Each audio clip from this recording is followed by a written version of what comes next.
Oke, ya, Assalamualaikum warahmatullahi wabarakatuh. Kita ketemu lagi di mata kuliah sistem kendali kontinu. Mungkin sekarang saya presensinya mungkin manggil nama langsung ya. Jadi bagi yang sudah hadir, nanti tiap kali saya panggil namanya langsung menjawab. Oke, kita lihat dulu di sini.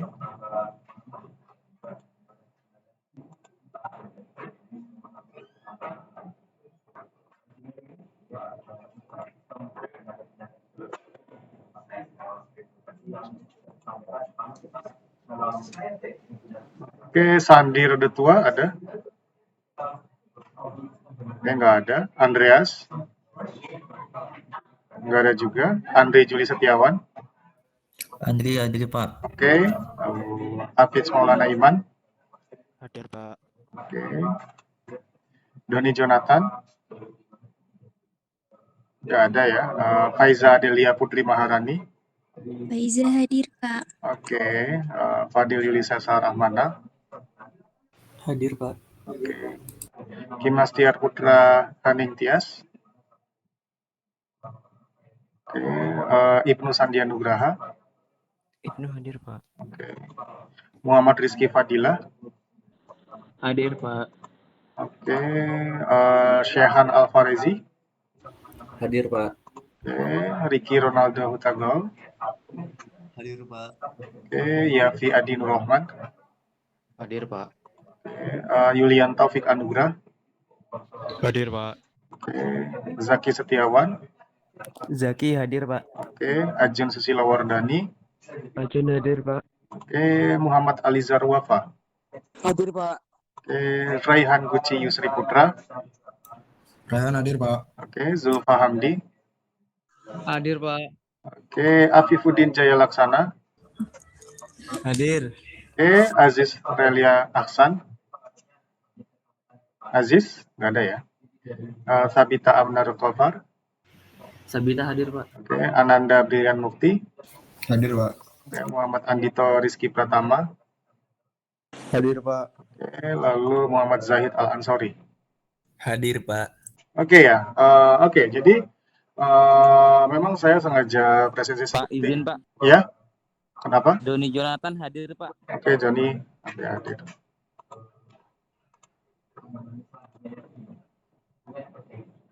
Ya, jadi minggu kemarin saya sudah jelaskan tentang root locus ya, dan jujur aja dari hasil kuis saya juga bisa menilai ya memang sepertinya materi itu masih agak sulit dipahami. Artinya memang dari segi tingkat kesulitan secara umum materi tentang root locus memang menjadi materi yang cukup sulit, bukan saja untuk mahasiswa elektro di ITTP tetapi juga di kampus-kampus lainnya.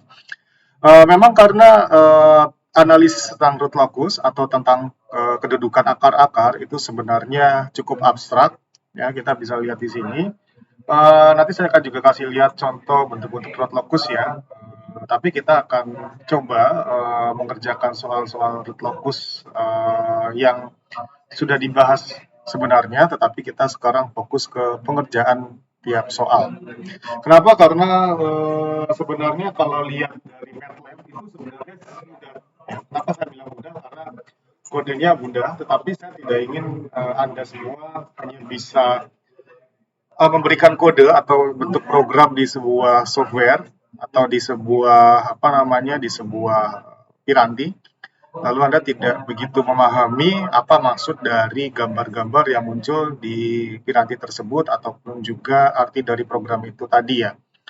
Jadi memang penggambaran dari root locus ini sebenarnya secara gambaran besarnya kalau kita lihat dari bentuk root locus yang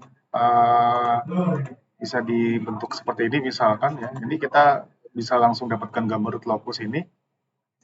Itu adalah akar-akar kedudukan yang kalau misalkan kita beri nilai yang diperbesarkannya, itu dia akan bergerak. Tetapi bergeraknya adalah di sumbu imajiner.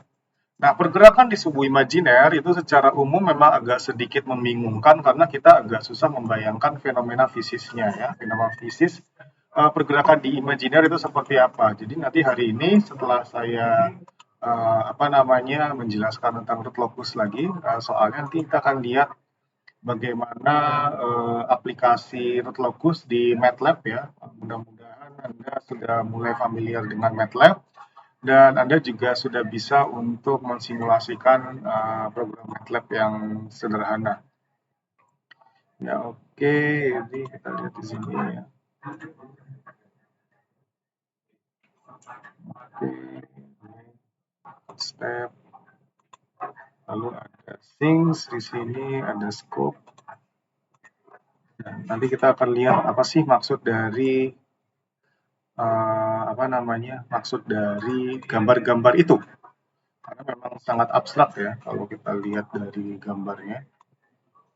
Ini adalah input step, fungsi transfer, ini multiplexer, ini scope-nya, ini penambahan pengurang, dan ini PID. Kalau kita gambar secara sederhana adalah seperti ini. Sorry, ini ada kelewatan.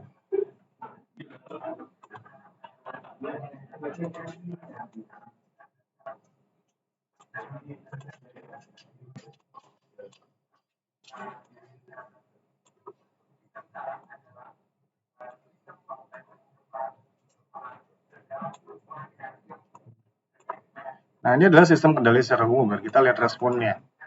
Nah, ini adalah bagaimana kita melihat respon dari suatu sistem kendali seandainya kita ubah-ubah besar dari K-nya. Ya. Kita bisa lihat besar dari K itu kita bisa ubah, misalkan saya buat 0. Lalu K-nya saya buat 1 dulu. Kita lihat responnya. Lalu ini fungsi transfernya. Misalkan fungsi transfer dari sebuah motor misalkan ya, seperti ini.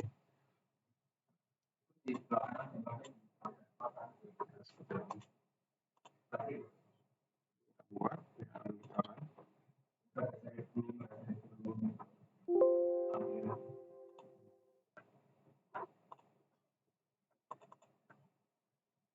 itu nanti kita tampilkan di scope-nya. Nah, ini adalah bentuk responnya.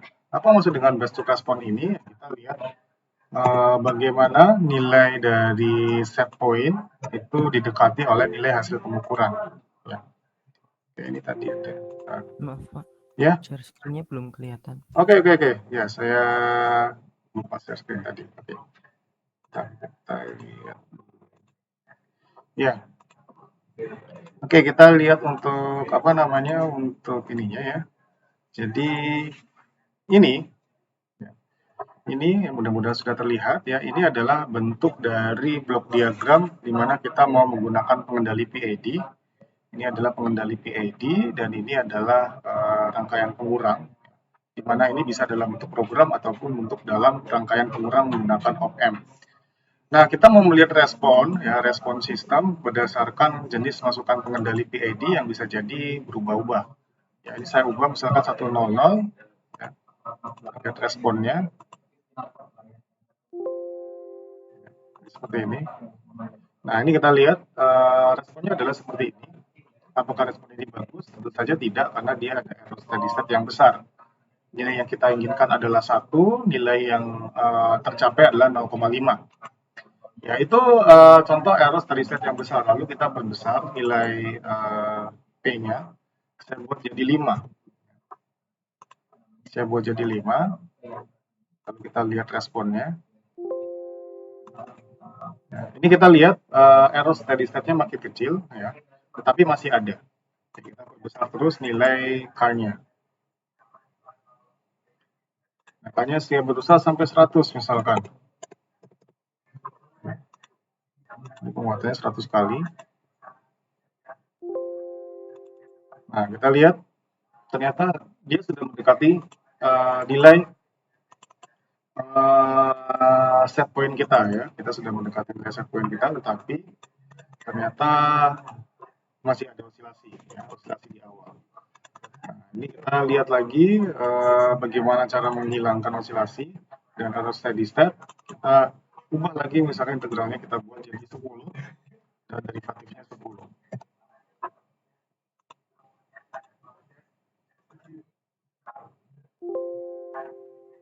Nah, ini adalah gambar responnya. Nah, ini gambar respon yang cukup bagus. Kenapa? Karena sudah bisa menghilangkan error steady state dan nilai overshoot yang kecil. Nah, ini adalah gambar grafik yang ketika kita ubah nilainya, itu akan berubah responnya. Nilai apa yang kita ubah adalah nilai-nilai komponen PID-nya, yaitu konstanta KP, KI, dan KD. Ya, jadi itu bisa kita simulasikan di MATLAB dan kita juga bisa hitung secara manual menggunakan persamaan matematika.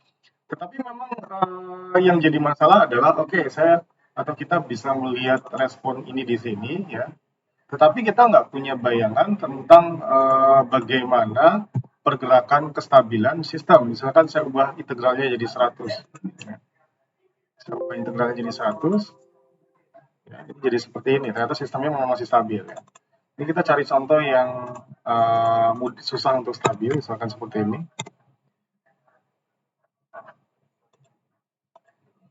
Misalkan ada suatu sistem yang mungkin secara alami itu susah stabil, kita buat ya seperti ini.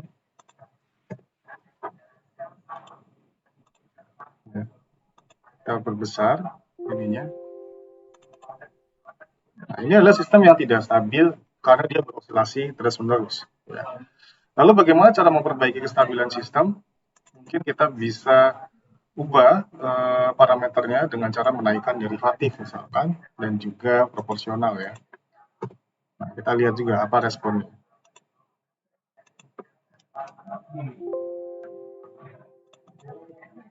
Nah, ini adalah sistem ketika kita menggunakan proporsional derivatif ya. Tetapi ini masih ada error steady state. Bagaimana kalau kita tambahkan integral misalkan?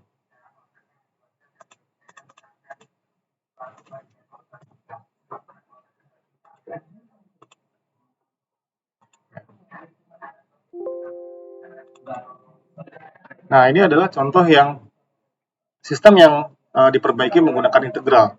Jadi kita lihat ya, ini contoh sebuah sistem yang ketika kita tidak menggunakan pengendali, ya, kita tidak menggunakan pengendali. Jadi ini sistem yang tidak tanpa pengendali, kita hanya menggunakan pengendali proporsional maksud saya. Hasilnya adalah seperti ini. Nah, ini artinya apa? Artinya kalau misalkan Anda, ini secara matematis ya, kalau misalkan Anda mau menyalakan pemanas ya, dengan nilai set point 1, maka pemanasnya itu ini adalah set point, nilai yang kita inginkan. Pemanasnya kita inginkan nilainya 1, atau jangan 1 deh, kita buat di sini 10 aja. Ini kita buat, misalkan pemanasnya kita pengen suhunya 80 derajat Celcius ya. Initial value artinya nilai suhu yang kita inginkan misalkan. Lalu kita menggunakan pengendali proporsional saja. Ya, kita lihat suhu yang diinginkan 80, Anda mendesain sebuah pemanas yang ingin mencapai nilai 80, tetapi ketika menggunakan pengendali KP saja, nilainya berosilasi dari 80 ke 5 derajat ya. Jadi pemanasnya suhunya naik turun 80 ke 5, 80 ke 5 terus-menerus. Itu adalah suatu sistem yang tidak bagus. Kenapa? Karena Anda akan mengalami kesulitan untuk membuat sistemnya stabil di angka 80. Oke, berarti Anda juga bisa tahu bahwa ternyata ini ada osilasi. Kalau ada osilasi, kita perbaiki dengan misalkan derivatif nilai 1. Ya. Kita coba lagi, kita tambahkan pengontrol proporsional derivatif. Jadinya seperti ini. Oke, dia bisa stabil tetapi memunculkan error steady state yang sangat besar, yang besarnya sampai 50% ya. Pengennya 80 derajat Celcius, tetapi dia stabil di 40 derajat Celcius. Oke, untuk menghilangkan error steady state kita pakai integral. Misalkan nilai integralnya kita buat 1.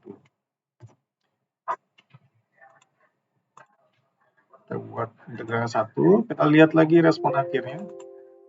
Ya, ini adalah sistem yang yang sudah stabil di akhir, tetapi masih ada osilasi di awal dan dia butuh waktu kira-kira 20 detik untuk mencapai kestabilan. Apakah kita bisa percepat? Kalau misalkan kita mau mempercepat kestabilan, kita buat nilai proporsionalnya menjadi 10 misalkan.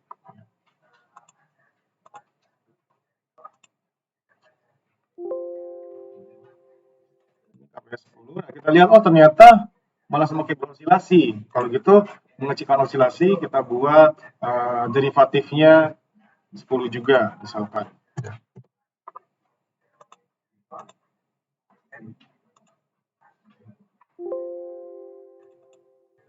Nah, ternyata sudah mulai bagus, dia tidak berosilasi, tetapi responnya masih terlalu kecil.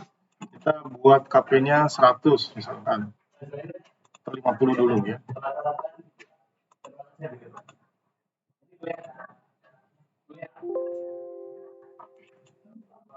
Nah, ini kita lihat apa namanya, sudah mulai bagus ya sistemnya di nilai ini udah mulai kestabilan, tetapi error steady state-nya masih ada. Kita perbesar nilai integralnya. Kita perbesar integralnya menjadi 5 misalkan.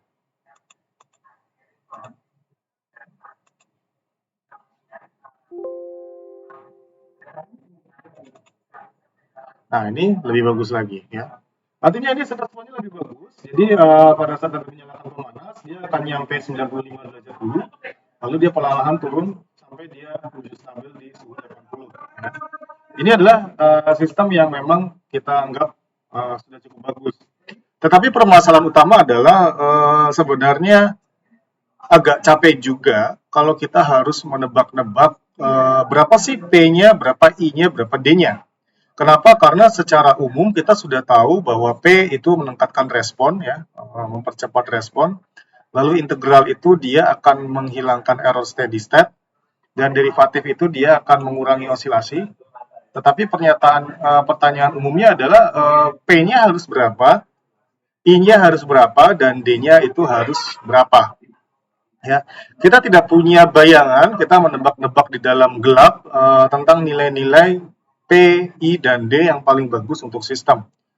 Nah, untuk membantu kita agar kita nggak menebak dalam gelap, itu kita menggunakan salah satunya metode root locus. Permasalahan utama adalah kita agak susah untuk memahami root locus karena dia sistemnya bergerak di bagian sumbu atau di bagian diagram imajiner ini ya, imajiner aksis sama real aksis di sini. Sehingga kita nggak boleh membayangkan ini posisinya, oh ya ini polnya ada di min 5 misalkan, ini polnya ada di mana dan di mana. Tapi apa sih maksud dari semua pol itu? Ya, jadi kita bisa lihat di sini ya. Untuk root locus, ya ini kan root locus itu adalah di bagian imajiner. Ya ini kebetulan nggak bisa dicoret-coret. Di bagian imajiner. Nah, kita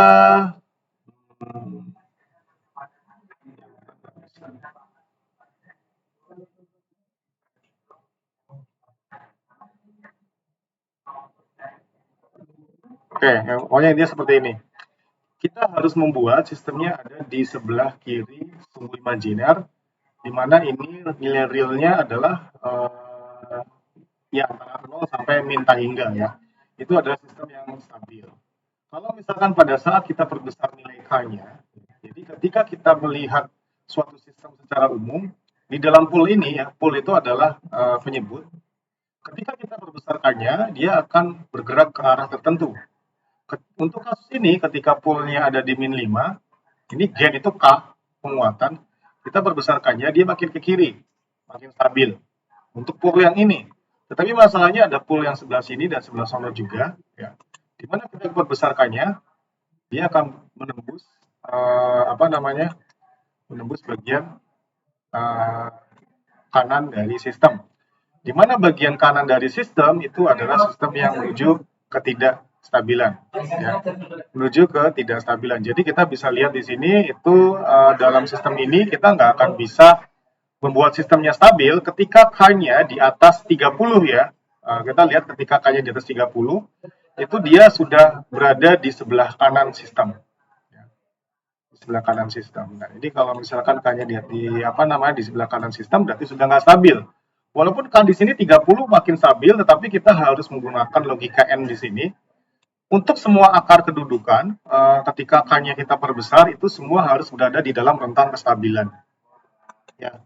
Nah, Anda bisa lihat ya, untuk penggambaran root locus di sini, di MATLAB sebenarnya mudah sintaknya. Ya, tapi seperti saya bilang, saya tidak ingin Anda...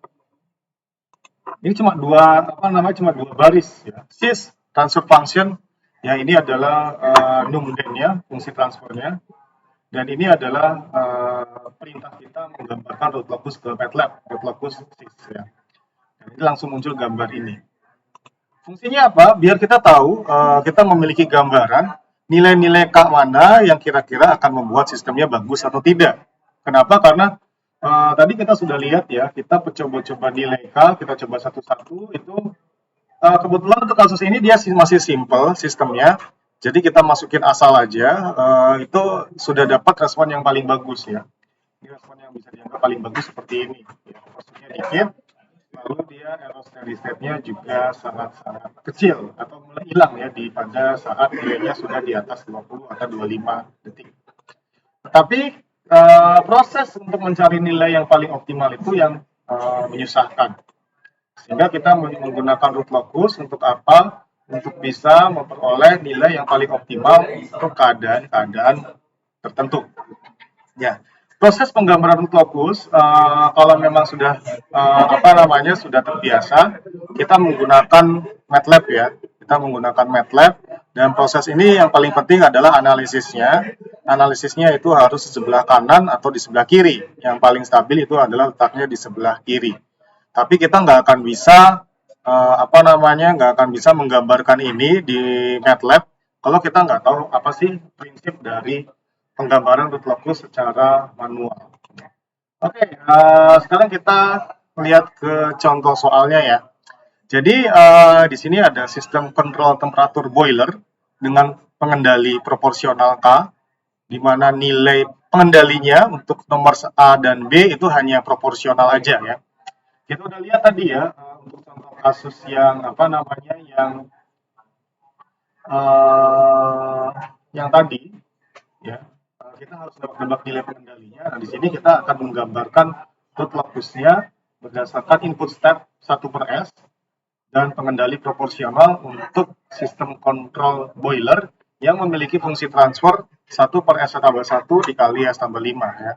Nah, ini adalah bagaimana cara kita menganalisis akar-akar kedudukan dan kita akan melihat apakah untuk nilai K tertentu dia akan mulai bergerak ke ketidakstabilan ya. Nah, yang pertama adalah kita harus menghitung error steady state untuk input step ya atau input satu satuan yang stabil dari nilai 0 sampai hingga ya. Lalu kita gambarkan root locusnya atau akar-akar kedudukannya. Dari gambar itu kita bisa menganalisis performansinya ya. Lalu setelah itu kita akan mengganti pengendalinya dengan K/S atau integral. Lalu setelah itu kita hitung error steady state-nya dan kita gambarkan root locusnya dengan pengendali yang baru ini dan bagaimana kita akan menganalisis performansi pengendali ini dengan root locus yang baru.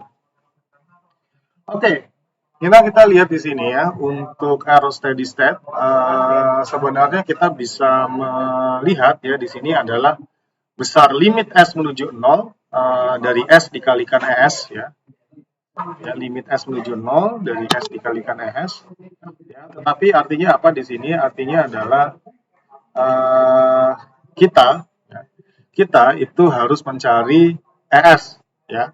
Di mana ES ya itu adalah RS dikurangi ya, RS dikurangi CS ya. RS itu adalah input. Ya. Ini adalah input. Ini input dan ini adalah output ya. Dan kita ganti ya RS min CS menjadi RS dalam kurung 1 min CS per RS ya. RS dalam kurung 1 min CS per RS itu artinya apa? Artinya kita sudah mendapatkan ini dan kita tinggal cari nilai ekivalen satunya ya. CS per RS itu adalah GS per 1 tambah GS HS ya. Dan GS-nya adalah K per S tambah 1 dikalikan S tambah 5. HS-nya adalah 1, sehingga GS per 1 tambah GS HS itu adalah K per dalam kurung S tambah 1 dikali S tambah 5 dibagi dengan 1 ditambah K per dalam kurung S tambah 1 dikali S tambah 5. Kita hilangkan penyebutnya dengan cara mengalihkan semuanya dengan penyebut yang S tambah 1 dan S tambah 5 ya, sehingga nanti ini bisa kita coret, ini adalah yang tadi itu tadi. Ya, jadi nanti hasilnya adalah K per S tambah 1 dikalikan S tambah 5 ditambah K, atau kalau kita uraikan hasilnya adalah K per S kuadrat ditambah 6S tambah 5 tambah K, ya, atau dalam bentuk ES-nya itu adalah kita ubah menjadi seperti ini ya. Kita ubah menjadi ini, itu adalah 1 per S. Ini S-nya kan 1 per S ya. Ini adalah 1 per S karena dia input. Dikalikan 1 min CS per RS adalah ini. Dan satunya itu kita ganti dengan ini. S kuadrat tambah 6S tambah 5 tambah K dibagi S kuadrat tambah 6S tambah 5 tambah K. Ya, itu adalah 1. Lalu dia dikurangi dengan K per S kuadrat tambah 6S tambah 5 tambah K. Ya, sehingga ini hasilnya kita bisa langsung coret ya, K dikurangi K. Hasilnya adalah S kuadrat tambah 6S tambah 5 per S kuadrat tambah 6S tambah 5 tambah K ya, dibagi S. Ya. Nah, error steady state itu adalah limit S menuju 0, S dikalikan ES, ya. RS-nya adalah 1 per S, S-nya adalah S, jadi ini bisa saling menghilangkan. Ya. ES-nya adalah S kuadrat tambah 6S tambah 5 per S kuadrat tambah 6S tambah 5 ditambah K. S-nya kita masukkan 0, ya. Kalau kita masukkan 0, ini hilang. Ya. Sehingga hasilnya adalah 5 per 5 ditambah K. Artinya apa? Artinya error steady state akan selalu ada. Kita bisa lihat ya bagaimana sih bentuk error steady state-nya. Ini kita pakai, ini kan persamaannya kan K per S tambah 1. Ini kita buat persamaan ini di MATLAB ya. K per S kuadrat tambah 6S tambah 5. Kita buat di sini.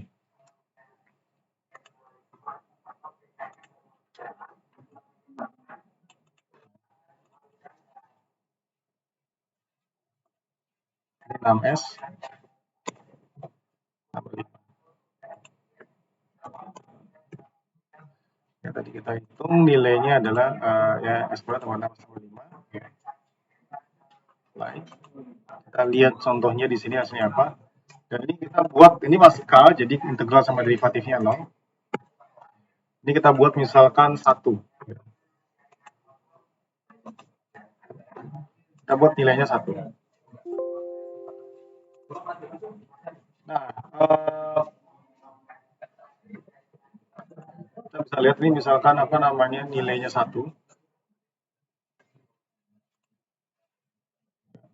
Ini kan nilainya adalah 5 per 5 tambah K.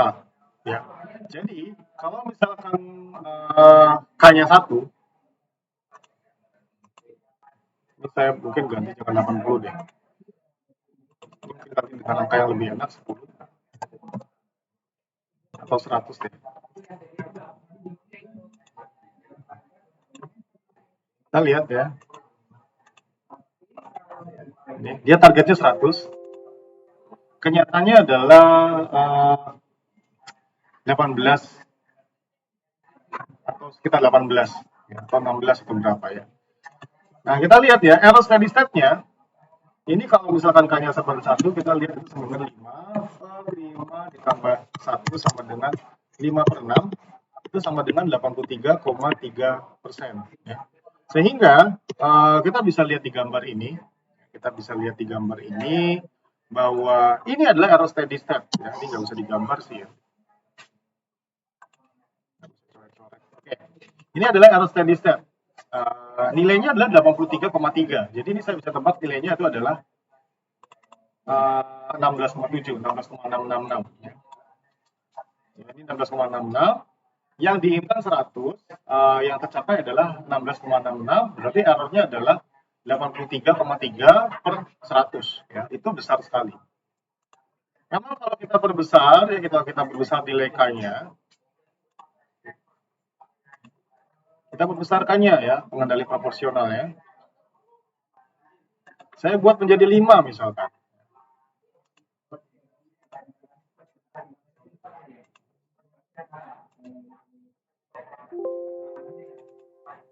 Ya kita lihat ya, pada saat K-nya 5, nilai error steady state-nya terperbaiki. Jadi kita masukkan 5 Ini kan berarti sama dengan 5 per 5 tambah 5 ya, di sini. Itu hasilnya 50%. Dan pada saat kita menganalisis ini, itu memang benar nilainya 50%. Yang diinginkan 100, yang tercapai ini adalah 50. Jadi ada error sebesar 50 per 50 tambah 50 atau 50%. Ya, kita perbesar lagi nilai K-nya terus ya.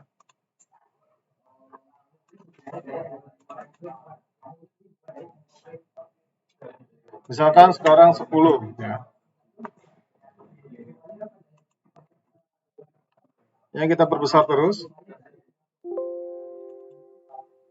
Nah, ini mulai memperbaiki besar error steady state. Jadi kita perbesar terus, tapi memang kita tidak akan bisa menghilangkan error steady state ya, walaupun K-nya dibuat sampai 100. Ya, kita bisa. Ini masih ada error steady state dan ini ada osilasi. Ya, padahal bisa jadi sistem ini membutuhkan akurasi dan presisi yang sangat baik, sehingga ya kita kayak butuh pengendali lain. Tapi ya oke. Sekarang selanjutnya adalah kita ingin mengetahui ya bagaimana gambar lokusnya, ya, bagaimana gambar lokusnya untuk bentuk seperti ini hanya menggunakan pengendali proporsional saja. Ya, kita lihat dulu ya untuk gambar lokusnya. Ya. Kita lihat pulse ya. Pulse-nya itu ada di min 5 dan min 1. Itu cukup jelas. Kenapa? Karena ini pembilangnya adalah 1 per S tambah 1 dikalikan S tambah 5. Ya. Kita harus membuat nilai persamaan fungsi karakteristiknya sama dengan 0 ya. S tambah 1 sama dengan 0 berarti S sama dengan min 1. Itu pulse 1. S tambah 5 sama dengan 0. S2 itu sama dengan min 5. Jadi polnya terletak di min 5 dan di min 2. Ya. Ya. Sudut asimptot, ya. Zero tidak ada. Kenapa tidak ada zero? Karena di bagian pembilang itu tidak ada komponen S. Ya, berarti tidak ada zero. Pulse-nya ada 2 di min 5 dan min 1. Dan sudut asimptotnya, ya, itu adalah 180 derajat dikurangi jumlah pole dikurangi jumlah zero. Ya, berarti 180 derajat plus minus dibagi 2 dikurangi 0 sama dengan plus minus 90 derajat. Ya, itu adalah sudut asimptot. Sementara untuk titik potong asimptot pada sumbu real itu adalah sigma pole dikurangi sigma zero dibagi jumlah pole dikurangi jumlah zero. Sigma pole-nya adalah tadi min 5 ditambah min 1 dikurangi sigma zero, tidak ada zero berarti dikurangi 0, dibagi jumlah pole itu 2 dikurangi jumlah zero 0 berarti dibagi 2. Nah, berarti titik potong asimptot pada sumbu real itu adalah min 5 ditambah min 1 dibagi 2 itu sama dengan min 3. Ya. Lalu kita mencari titik breakaway. Ya, jadi mungkin pengertian di awal titik potong asimptot itu adalah untuk membantu kita menggambarkan garis lurus yang akan menjadi garis pemandu untuk pergerakan akar-akar kedudukan saat nilai K diperbesar dari K sama dengan 0 sampai K-nya menuju K hingga. Nah, titik breakaway adalah titik di mana dia mulai bergerak menjauhi sumbu real. Ya. Mulai bergerak menjauhi sumbu real, artinya kalau dalam segi fisis itu dia mulai berosilasi. Kenapa? Karena kalau dalam persamaan diferensial ataupun persamaan dalam domain Laplace, E pangkat udah ada imajiner-imajinernya itu adalah sudah mulai berosilasi. Kenapa? Karena ada tahu persamaan Euler ya. E pangkat min J theta sama dengan E pangkat J theta sama dengan cos theta ditambah J sin theta. Nah, cos sama sin itu adalah bentuk osilasi. Berarti E pangkat sesuatu yang sudah mulai mengandung unsur imajiner itu mulai mengandung suatu hal yang bersifat osilasi. Ya, kalau misalkan nilainya tidak ada imajinernya, itu berarti nilainya masih di real, tetapi kalau nilai E-nya pangkat positif, itu menuju nilai yang sangat besar ya. Kalau misalkan kita buat dalam domain waktu, T-nya kita perbesar, kalau T-nya menuju tahingga, berarti nilai E pangkatnya adalah E pangkat menuju tahingga, hasilnya tahingga itu divergen dan bukan konvergen, dan itu adalah suatu sistem yang tidak stabil. Ya memang abstrak sekali analisisnya ya. Oke. Untuk titik breakaway, ya kita bisa lihat GSHS itu sama dengan min 1 ya. Dan kita melihat untuk GSHS itu adalah K per S kuadrat ditambah 6S ditambah 5 itu sama dengan min 1, K sama dengan min S kuadrat min 6S min 5. Lalu kita cari turunannya, dK per ds itu sama dengan min 2S min 6, sehingga dK per ds itu kita buat sama dengan 0, artinya min 2S min 6 sama dengan 0, min 2S sama dengan 6, dan S sama dengan min 3. Artinya titik breakaway-nya itu berada di bagian min 3. Kebetulan nilainya sama dengan perpotongan asintot pada sumbu real. Tetapi pada banyak kasus, perpotongan asintot dengan sumbu real itu berbeda dengan titik breakaway. Ya, banyak kasus, tetapi dalam kasus ini kebetulan ya memang sama, memang sudah enak ya. Nah, untuk yang selanjutnya tidak ada kompleks pole dan zero, jadi kita nggak perlu mencari sudut datang dan sudut pergi, karena sudut datang dan sudut pergi itu hanya berlaku pada saat pole-nya itu ada pole kompleks dan ada zero kompleks. Ya. Dan tentu saja tidak ada perpotongan dengan sumbu imajiner karena kita menggunakan sudut sebesar 90 derajat yang otomatis tidak ada perpotongan dengan sumbu imajiner. Lalu kita mencari nilai K pada breakaway. Ya. Nilai K pada breakaway itu kita menggunakan persamaan magnitud, ya, nilai mutlak dari K per dalam kurung S tambah 1 dikali S tambah 5 itu sama dengan 1.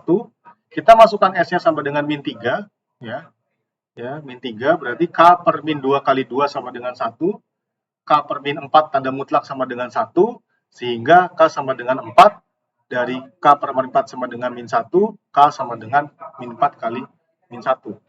Nah, ini adalah penggambarannya ya, kita bisa lihat ya, sistem ya mulai pada saat K-nya 0, dia berada di posisi ini ya, pada saat K-nya 0, lalu pada saat K-nya diperbesar, dia mulai berbesar sini ke kiri dan ke kanan.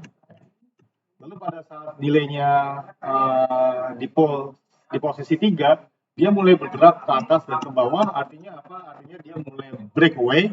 Mulai breakaway itu artinya apa? Dia mulai berosilasi, dan kita bisa menganalisis pada saat dia mulai berosilasi itu saat nilai K-nya sama dengan 4. Oke, itu cara kita menggambarkan. Kalau di MATLAB itu gampang sekali gambar fokusnya. Ya. Kalau di MATLAB gimana ya, kita tinggal mencari akar-akar karakteristik ini. Ya, ini kan di sini persamaan open loop-nya adalah 1 per S tambah 1 dikali S tambah 5. Ya. Berarti ini kita lihat di 1. Oke. 1 per S kuadrat tambah 6S tambah 5. Oke, saya mau gambar di notebooknya. Kita mau pengen lihat apakah sama hasil perhitungan di MATLAB dengan apa yang kita buat. Ya. Ya, ini 165 ya. Kita lihat.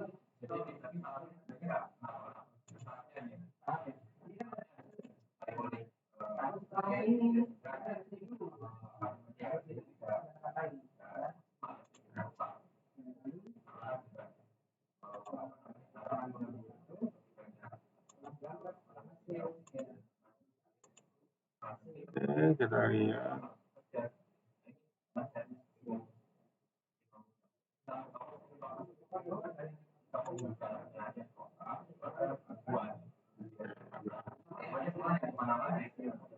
Ya, ini bisa kita lihat nanti gambarnya.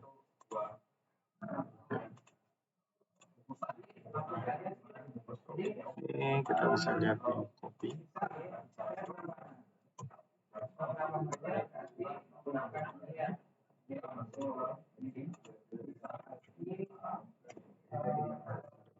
Nah, ini adalah gambar root locusnya. Ya, kita bisa lihat ini posisinya ini adalah sama dengan gambar ini.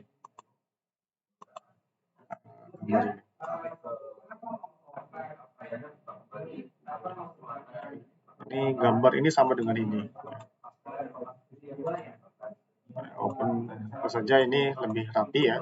Kita bisa lihat ini posisinya di min 5 ya, polnya di min 5. Ya. Lalu di sini posisinya di min 1 ya, di min 1 ini.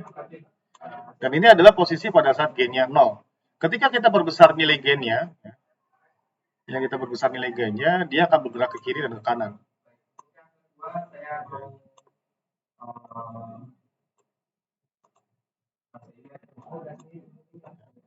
Lalu pada saat dia gainnya 4, perbesarannya dia mulai berosilasi. Ya, ini bisa lihat di sini ya.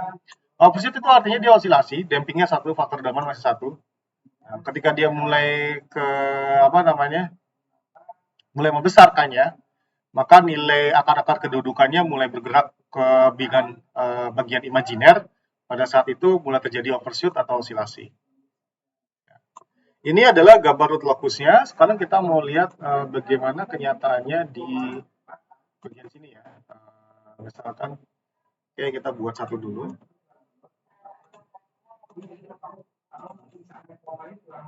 Satu S kuadrat tambah 6 sama 5 ya. Ini kalau nggak salah ini.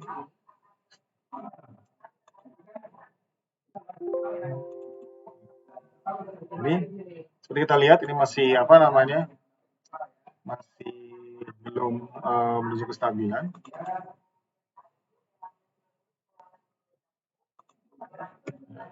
Besar.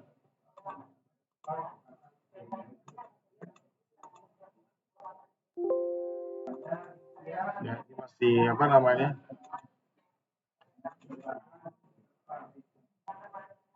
Jadi artinya apa? Sistemnya akan selalu stabil. Ya. Sistemnya akan selalu stabil.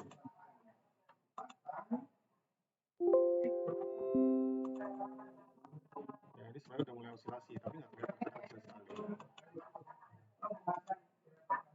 Ya, itu penggambaran tadi ya, penggambaran untuk sistem ini. Ya, jadi ini gambar root locusnya, ya, sama aja. Jadi kita bisa lihat. Offsetnya masih kecil ya, offsetnya masih kecil.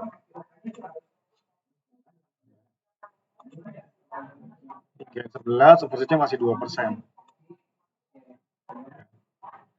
Apa namanya, gennya mungkin 20 ya, kita coba lihat 20, apakah sudah mulai kelihatan overshoot-nya.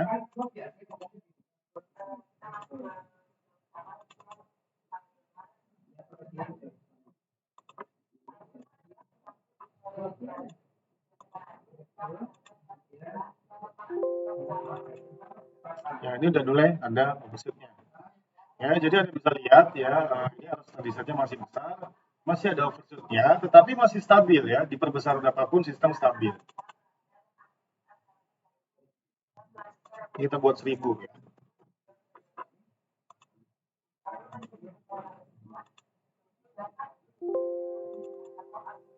Nah, lihat ya berosilasi pada saat nilainya 1000. Bahkan dia terus-menerus berosilasi. Jadi dia akan selalu stabil, tetapi dia akan semakin berosilasi ketika K-nya diperbesar. Dan akan selalu muncul error steady state.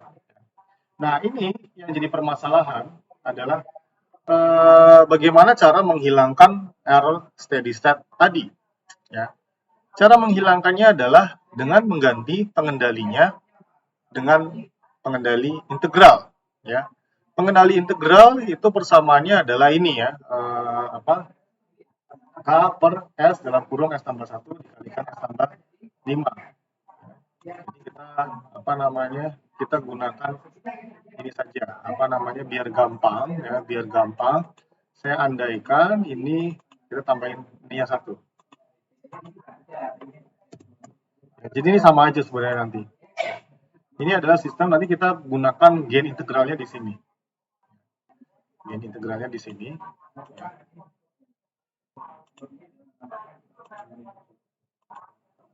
Ya, kita sekarang mau menganalisis bagaimana performansi pengendalinya saat diganti dengan integral. Ya, ini kita bisa lihat persamaannya K per S dalam kurung S tambah 1 dikalikan S tambah 5.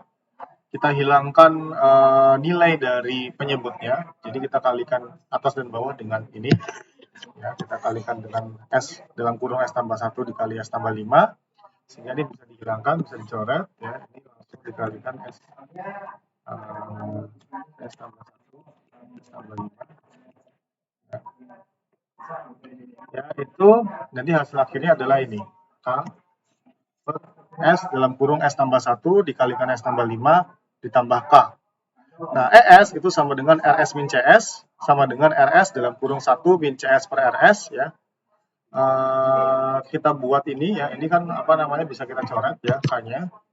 Ya, nanti kita lihat persamaannya S dikali ES dikalikan S dalam kurung S tambah 1 dikali S tambah 5 per S dalam kurung S tambah 1 dikali S tambah 5 tambah K. Ini coret-coret kita masukkan 0, ini langsung 0. Ini 0 tambah K. Hasilnya adalah 0. Ya, jadi kita bisa lihat ketika kita menggunakan pengendali integral, maka nilai nilai error steady state-nya akan menjadi 0. Kita lihat di sini. Ini sebenarnya udah kita masukkan unsur integral ya. Tapi kita masukkan nilai di sini 1.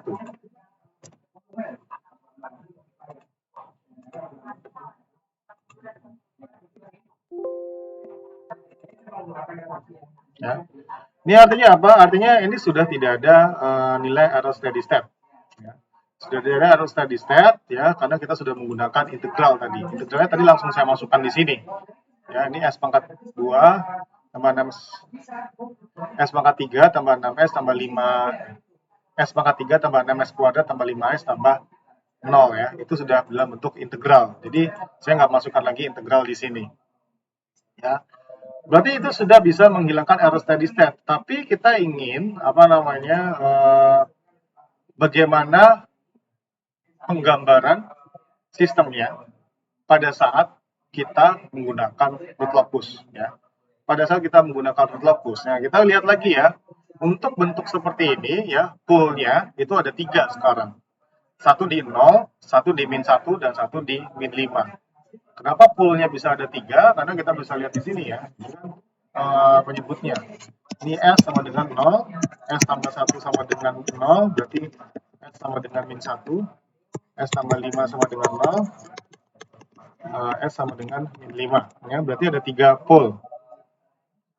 Ya, ini ada 3 pool, lalu sudut asimptotnya itu plus minus 180 derajat dibagi jumlah pool dikurangi jumlah zero. Jumlah pool 3, jumlah zero 0. Sehingga dia 180 derajat dibagi 3 sama dengan plus minus 60 derajat. Nah, titik potong asimptot dengan sumbu real itu adalah jumlah pool dikurangi jumlah zero per pool dikurangi zero. Ya. Di mana poolnya itu letaknya ada di 0, min 1 di min 5, kita jumlahkan. Dan zeronya 0, nggak ada. Dibagi jumlah pool 3, dikurangi jumlah 0, 0, jadi min 1 tambah min 5 dibagi 3, min 6 bagi 3, itu sama dengan min 2. Lalu titik breakaway, ini yang mungkin agak tricky, kenapa? Nanti kita lihat akarnya ada 2, berarti K per S dalam kurung S tambah 1, dikalikan S tambah 5, itu sama dengan min 1, ya. K-nya itu sama dengan min S dalam kurung S tambah 1, dikalikan S tambah 5, sama dengan min S dalam kurung S kuadrat tambah 6S tambah 5 sama dengan min S pangkat 3 min 6S kuadrat min 5S, yaitu adalah K, dan dK per ds itu adalah turunan dari min S pangkat 3 min 6S kuadrat min 5S, itu sama dengan min 3S kuadrat min 12S min 5. Nah, kita buat dK per ds itu sama dengan 0, berarti min 3S kuadrat min 12S min 5 sama dengan 0. Atau kalau kita buat ke sumbu kanan semua, 3S kuadrat tambah 12S tambah 5 itu sama dengan 0. Nah, untuk mencari akar-akar persamaan kuadrat ini, kita bisa menggunakan rumus ABC, yaitu min B, dalam hal ini min 12, tambah kurang akar B kuadrat atau 12 kuadrat, min 4AC, min 4 dikali 5 kali 3, dibagi 2A atau dikali 2 kali 3. Sama dengan min 12 tambah akar 144, dikurangi 60 per 6, ya. Ini sama dengan min 12 tambah kurang akar 84 per 6, min 12 tambah 9,17 dibagi 6, ya. Itu hasilnya. Yang pertama, karena dia plus minus, berarti min 12 min 9,17 per 6, sama dengan min 3,52. Dan yang kedua adalah di kedua, min 12 tambah 9,17 bagi 6, itu sama dengan min 0,47. Nah, jadi permasalahan adalah di sini akarnya atau titik breakaway-nya itu kesannya ada 2, padahal harusnya cuma ada 1. Nah, kita disuruh memilih di antara kedua akar ini, yang pertama adalah yang bernilai min 3,52 atau yang bernilai min 0,47, itu mana yang lebih bisa merepresentasikan nilai titik breakaway. Karena cuma salah satu saja yang akan bisa diambil. Apakah ini? Apakah yang bawah? Nah, bagaimana cara kita mengetahuinya? Cara kita mengetahuinya adalah dengan mengecek apakah ke titik itu memenuhi syarat sudut atau tidak. Ya. Untuk mengetahuinya kita melihat dari letak pole-nya ya. Kita lihat letak pole-nya kan di sini tadi. Di min 5, di berapa ya? Di min 1 nggak salah. Min 1 sama 0 ya. Nah, kita ngelihat ya, ketika kita letakkan di sini, jumlahnya ada ganjil atau genap. Jumlahnya ternyata ada ganjil, berarti di sini ya.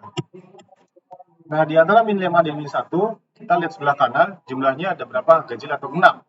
Ternyata jumlah polnya ada genap, berarti di sini bukan. Nah, ketika kita letakkan letaknya di antara min 1 sama 0, kita letak sebelah kiri, jumlahnya ganjil atau genap, ternyata jumlahnya ganjil, berarti ini iya. Berarti poolnya itu terletak di nilai yang lebih kecil dari min 5 atau di antara 0 sampai min 1.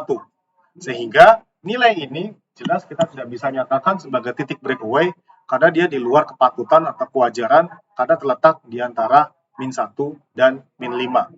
Sementara untuk nilai akar yang ini yaitu min 0,47 itu terletak di antara min 1 dan 0 sehingga kita putuskan ini adalah titik breakaway-nya. Oke, itu cara kita mencari titik breakaway pada saat terdapat beberapa titik breakaway yang memungkinkan karena menggunakan persamaan kuadrat. Ya. Jadi menggunakan persamaan sudut ini seperti ini ya. Ya, terus sehingga untuk root locusnya yang perlu kita perhatikan adalah seperti ini ya. Titik perpotongan sudut asimptotnya adalah di min 2. Ya, perpotongan sudut asimptotnya adalah di min 2. Dan sudutnya adalah 60 derajat. Berarti apa? Ini adalah min 2. Ini min 2, ini sudut asimptot. Ya. Itu adalah 60 derajat. 60 derajat. Atau nanti kita juga bisa lihat itu sebenarnya 180 derajat di sini. Nah, itu adalah sudut asimptot 60 derajat pecahnya di 2 ya. Dia terletak satu di min 5 ya. Jadi terletak di min 5 di min 1 dan di 0. 5 min 1 min 0. Tetapi nggak masalah perpotongan sebuah asimptotnya di min 2 karena dia cuma sebagai acuan untuk membantu akar-akar kedudukannya bergerak. Ya. Oke, lalu setelah itu kita mau melihat bagaimana titik breakaway-nya itu berada. Titik breakaway itu ada di min 0,47. Berarti nilai-nilai akar-akar kedudukannya bergerak dari 0 sampai dia menuju ke min 0,47. Lalu di min 0,47 dia mulai bergerak ke atas dan ke bawah. Artinya sistemnya mulai berosilasi. Ya. Nah, kita bisa lihat berapa nilai K saat mulai berosilasi. Sebenarnya nanti kita bisa langsung masukkan. Tapi kita pengen lihat nilai K saat melewati imajiner atau nilai K pada saat sistem itu mulai tidak stabil. Ya, kita kembalikan ke persamaan karakteristik, yaitu S dalam kurung S tambah 1 dikalikan S tambah 5 ditambah K itu sama dengan 0. Sehingga kita kalikan semuanya, ya, S dikalikan S tambah 1 dikalikan S tambah 5 ditambah K sama dengan 0 itu artinya S pangkat 3 ditambah 6S kuadrat ditambah 5S ditambah K sama dengan 0. Nah, berarti nanti kita langsung masukkan nilai S tadi dengan nilai J omega. Ya, berarti S pangkat 3 adalah J omega pangkat 3 ditambah 6 dalam kurung J omega kuadrat ditambah 5 dalam kurung J omega ditambah K itu sama dengan 0. J omega pangkat 3 itu kita lihat J atau I pangkat 3 adalah min J omega pangkat 3 min 6 J omega kuadrat itu J dipangkatkan itu adalah min 1 omega kuadrat jadi min 6 omega kuadrat ditambah 5 J omega tetap ditambah K sama dengan 0. Nah, kita kumpulkan yang mengandung J dan yang tidak. Yang mengandung J itu adalah 5W, 5 omega dikurangi omega kuadrat 3. Yang tidak mengandung omega adalah yang K-6 omega kuadrat. Ini yang mengandung ini ya. Ini yang mengandung. Ini yang tidak mengandung. Kita pisahin. Ya. Jadi K dikurangi 6 omega kuadrat sama dengan 0. J dalam kurung 5W atau 5 omega dikurangi omega pangkat 3 sama dengan 0. Ya, kita buat apa namanya, karena kita mau mencari omeganya dulu, kita buat persamaan yang ini dulu. Ya. 5 omega dikurangi omega pangkat 3 sama dengan 0. Kita bagi dengan omega, berarti 5 dikurangi omega kuadrat sama dengan 0. Omega kuadrat sama dengan 5, berarti omega sama dengan plus minus akar 5. Nah, kita masukkan nilai tadi plus minus akar 5 ya. K dikurangi 6 omega kuadrat sama dengan 0. K dikurangi 6, akar 5 kuadrat sama dengan 0. K dikurangi 6 dikali 5 sama dengan 0. Berarti K dikurangi 30 sama dengan 0. Atau K sama dengan 30. Artinya ketika K-nya sudah lebih besar dari 30, dia akan melewati sumbu imajiner. Artinya sistemnya akan mulai tidak stabil. Oke, ini penggambarannya seperti ini. Ya. Lalu bagaimana cara kita menggambarkannya di root locus? Kita buat lagi ya. Seperti ini. Jadi kita tambahkan ini.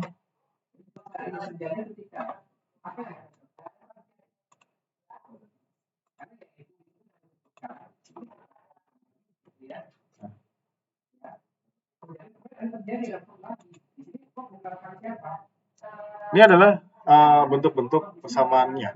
Jadi kita bisa lihat untuk gambar root locus ini sebenarnya bisa dibilang mirip sama yang kita gambar di sini ya.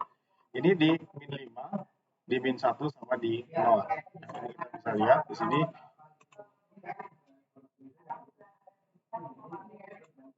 Ini di min 5 ya. Min 1.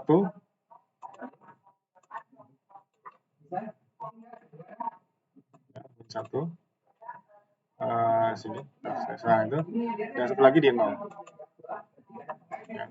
Nah kita lihat titik break away harusnya di min 0,407 ya.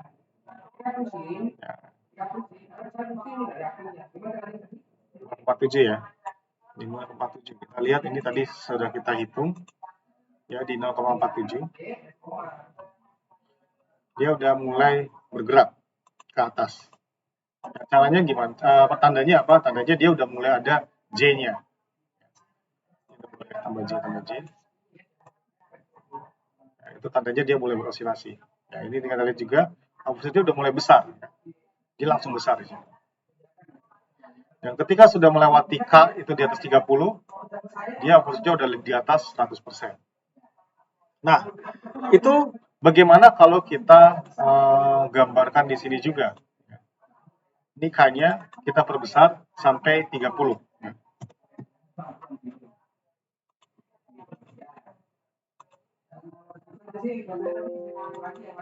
Kita lihat ya, ini K30 artinya dia udah tidak stabil karena berosilasi terus-menerus. Ya. Kalau misalnya kita perbesar lagi K-nya,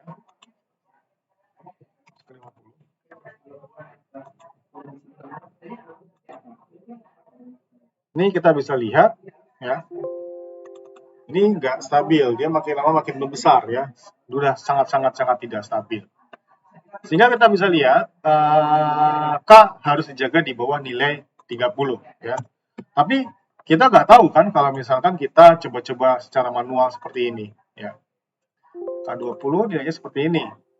Ini masih bisa dikategorikan stabil walaupun offsetnya gila-gilaan. Artinya ini sesuai dengan gambar yang kita buat di root locus tadi ya. Kalau misalkan K-nya apa namanya? Oke, kita lihat K-nya kita buat 1,13 ya, 1,13. Kenapa saya buat 1,13? Karena katanya itu udah mulai belum berosilasi ya. Pada saat dia nilainya 1,13, saya nggak tahu ini bisa koma atau enggak.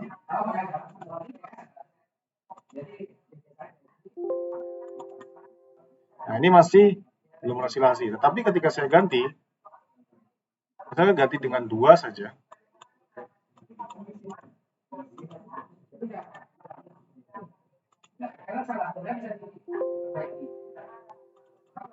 Nah, kita lihat dia udah mulai berosilasi sedikit ya. Ini sesuai dengan penggambaran root locus kita, di mana di dalam root locus kita bisa tahu apa kenyataannya adalah bahwa ketika delay-nya di atas 1,13 gain-nya, maka dia akan mulai bergerak ke atas dan ke bawah, yang artinya mulai memunculkan osilasi. Dan di sini tidak seperti tadi yang osilasinya masih halus, dia osilasinya naik secara drastis. Dan pada saat dia udah ngelewatin 30 ya, overshoot-nya dari 100%, artinya sistem nggak stabil. Ya, jadi ini ya hubungan dari masing-masing pengendali dengan gambar di root locus dengan gambar di respon sistem ya. Jadi ini responnya mungkin ini yang lebih familiar dengan apa yang kita lakukan sehari-hari. Kita ukur pakai osiloskop, kita lihat responnya ya. Kita ukur pakai osiloskop, kita lihat responnya. Kita juga bisa lihat analisisnya menggunakan root locus, baik root locus menggunakan MATLAB ya, yang sebenarnya simpel sekali, sintaknya cuma ini doang, ataupun root locus menggunakan perhitungan ini ya. Root locus menggunakan perhitungan ini sedikit lebih rumit dibandingkan yang lainnya, tetapi dengan menggambarkan ini kita bisa memahami bagaimana kita menentukan suatu sistem itu mulai bergerak baik atau tidak. Karena apa? Karena seperti yang saya bilang tadi, kita nggak mungkin nyari-nyari ini secara manual untuk semua sistem. Kita coba-coba ini berapa ya bagusnya, ini coba 100, ini coba 100 ya, coba 10. Ya, itu capek. Kenapa? Karena kita nggak punya bayangan dia bagusnya ada di mana. Kita coba-coba nggak stabil. Ya. Kita coba lagi, ternyata nggak stabil, ternyata responnya jelek. Itu kalau nggak pakai root locus itu jadinya susah. Ya. Kalaupun kelihatan bagus seperti ini, kita tetap tidak punya bayangan apakah itu sudah menampilkan nilai atau respon terbaik. Ya. Ini kan udah jelas jelek. Ya, ini udah jelas jelek. Misalkan ini saya buat 0.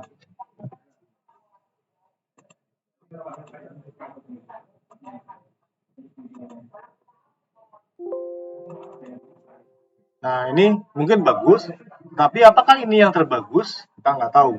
Yang bagus kayak gimana? Kalau langsung naik ke atas, nggak ada overshoot, dan responnya cepat. Itu yang terbagus. Tetapi yang jadi masalah, belum tentu semua sistem bisa dicapai dengan menggunakan parameter yang kita cari sendiri. Artinya, di sini kita perlu mencari dengan nilai yang presisi, berapa sih yang menghasilkan respon terbagus. Ya. Dan ini memang sesuatu yang bisa kita ukur menggunakan osiloskop. Jadi patokannya justru kita bisa lihat dari sini atau dari suatu grafik yang menghubungkan antara input atau nilai set point dengan respon yang muncul yang warna kuning ini, sehingga kita bisa mendapatkan output yang sesuai dengan set point. Ya. Jadi kita bisa lihat ini real di lapangannya seperti ini, ya. Dan analisis abstraknya itu yang ini. Ini analisis abstraknya, root locus. Ya, kita bisa menggunakannya untuk menganalisis nilai K yang paling bagus. Ya. Kita udah tahu bahwa kalau K-nya di atas 30, dia pasti nggak stabil. Jadi pilihannya pasti yang K yang di bawah 20. Di bawah 30. Tetapi di bawah 30 juga belum tentu bagus. Ya. Karena apa? Kita bisa lihat di sini.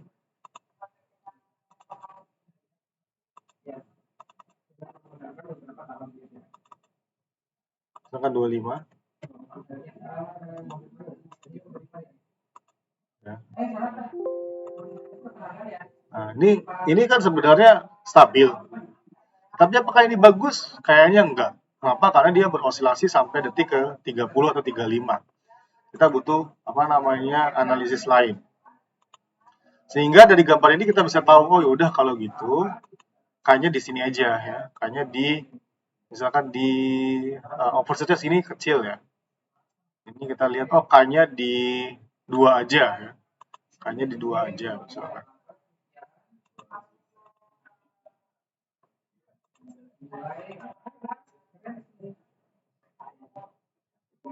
Angkanya di 2 saja.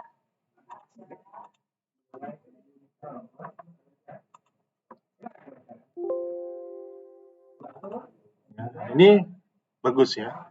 Tidak ada osilasi atau kecil sekali osilasinya dan responnya bagus. Secara umum bagus.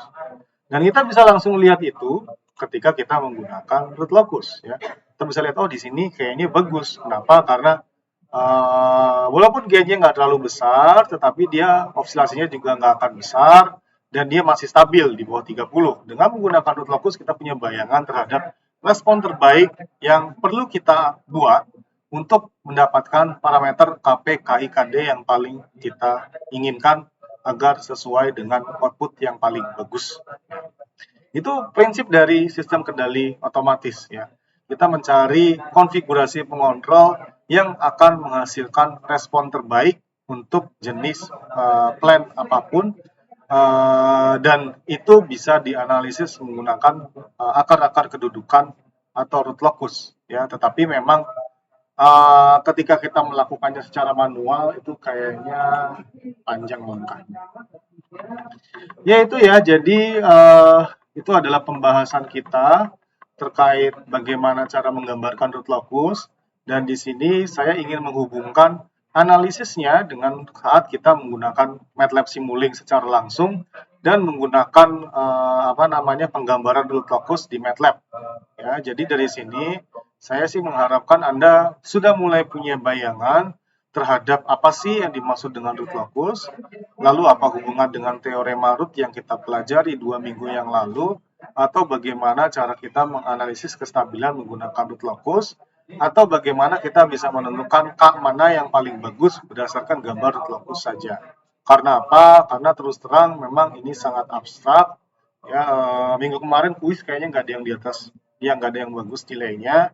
Jadi saya akan adakan kuis lagi minggu depan dengan soal yang persis sama dan Anda bisa mempelajari materi untuk kuis minggu depan, tetapi kita nanti kuliah lagi seperti biasa minggu depan, tetapi di akhir kuliah ada kuis lagi dengan materi yang persis sama terkait root locus dan pengendali.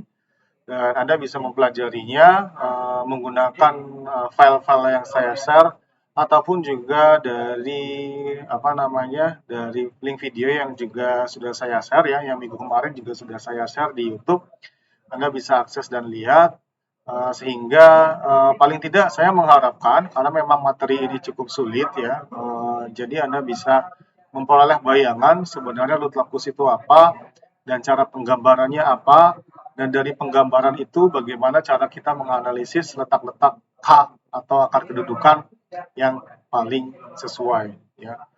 Jadi itu ya materi pertemuan hari ini ya. Saya harapkan Anda bisa mempersiapkan sebaik mungkin karena nanti 2 atau 3 minggu lagi sudah UAS ya. UASnya itu materinya adalah materi setelah UTS, tapi paling tidak Anda mendapatkan gambaran terkait analisis kestabilan sistem menggunakan teorema root dan root locus, serta analisis menggunakan jenis-jenis pengendali yang berbeda. Ya. Ini memang materi sistem kendali kontinu masih menggunakan transfer function, metode transfer function. Sebenarnya untuk sistem kendali itu kita juga sudah biasa menggunakan state space atau ruang keadaan di mana kita akan menggunakan persamaan fungsi transfer dalam bentuk matriks ya, state space ya. Jadi itu adalah cara lain kita menganalisis sistem kendali ya secara umum. Ya oke, mungkin cukup sekian ya pertemuan hari ini ya. Karena apa? Karena saya mengharapkan minggu depan nanti pada saat Anda kuis lagi ya, kuis dengan materi yang sama, itu Anda sudah bisa mendapatkan gambaran tentang bagaimana root locus dan hubungannya dengan analisis performansi atau kinerja tiap-tiap pengendali itu berhubungan ya. Karena perubahan perubahan pengendali akan menyebabkan perubahan parameter di dalam root locus. Oke, kalau ada pertanyaan mungkin bisa langsung saja ya.